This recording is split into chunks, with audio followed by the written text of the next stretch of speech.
Starting off the first year of the 2010s, Pokemon's Black and White finally let go of Ash's remaining friends he had met from the beginning of the anime.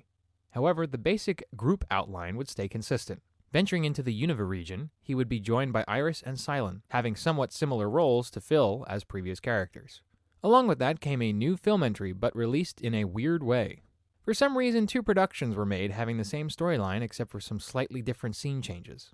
As for reception of the releases, it seemed like many enjoyed it. This is good for familiar fans of the show, but to anyone just joining, still would be hard to get fully involved. Realistically though, this is one of the weaker entries in this show's run of films.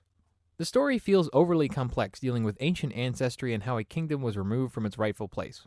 This was done after 2 legendary dragon Pokemon, Zekrom and Reshiram, clashed. To settle the spat, another legendary Pokemon by the name of Victini gave its powers to accomplish just that. And it just so happens Ash and his new friends are headed in that direction. Considering again the guys heading it, Mr. Yuyama and Sonoda, this entry, or set of entries, is nothing to feel invested over. Making it all the less inviting is the release of this film. What is the point of having 2 similar versions of this story? If it's a director's or producer's cut, that's something. But just altering various scenes to fit a different perspective? It just feels very horseshoed in. Which one should a viewer watch? Both? If so, that's truly wasted time. What also doesn't help is the over-reliance on main characters with cuteness. Victini is too reminiscent of several other tiny legendaries that have appeared throughout the franchise of films. Now it's just overstaying its welcome. This doesn't mean the antagonists don't have development, but it's very distracting when the main focus always pivots on the tiny, big-eyed Pokemon. One other thing to note of this is the change in Team Rocket and their approach taken in stories now.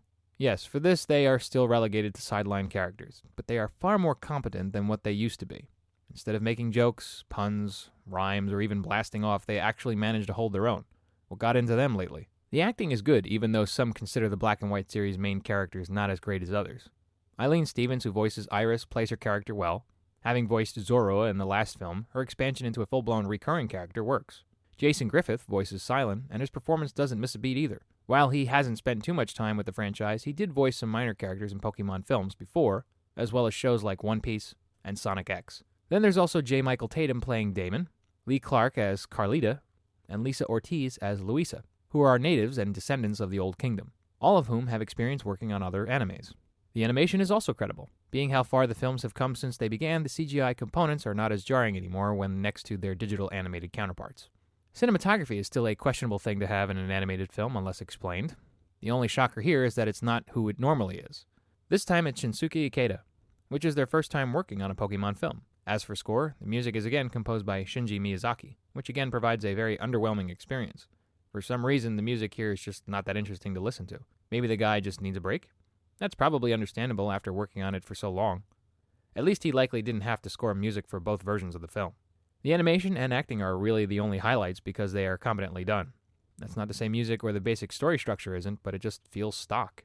Having a big-eyed baby-sounding Pokemon at the center of the film has been done enough times now. Additionally, making 2 versions of the film with practically no differences makes no sense.